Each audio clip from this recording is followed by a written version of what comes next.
Hi, my name is Dr. Thomas Kang at Puget Sound Periodontics and Implant Dentistry.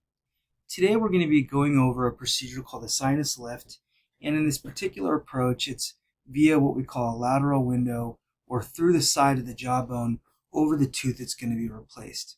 As we review this video, you'll see this narration happening down at the bottom of the screen, in addition to me reviewing the procedure itself while we follow along with the animation.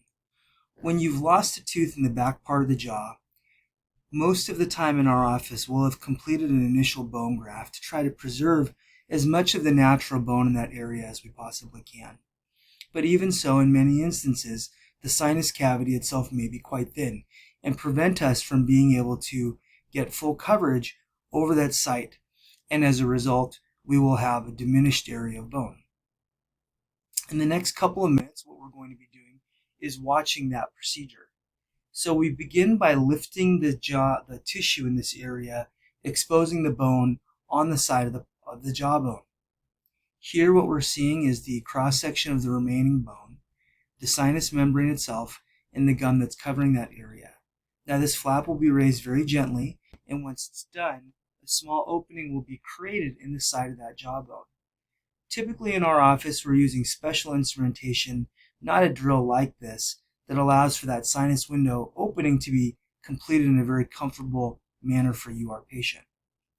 Once that's been completed, this window will then be lifted up into that area in such a way that we're able to nicely introduce bone into that sinus cavity. So what you're seeing now is an instrument being used to lift that membrane up, and bone graft will now be introduced into the area itself.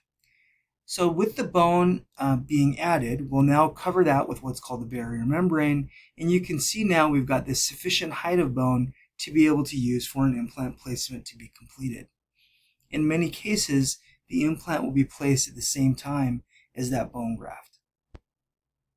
The gum will then be reapproximated over the top of that area. An antibiotic and oftentimes a corticosteroid called methylprednisone will be prescribed for you, and then that area will be left to heal for about 6 months.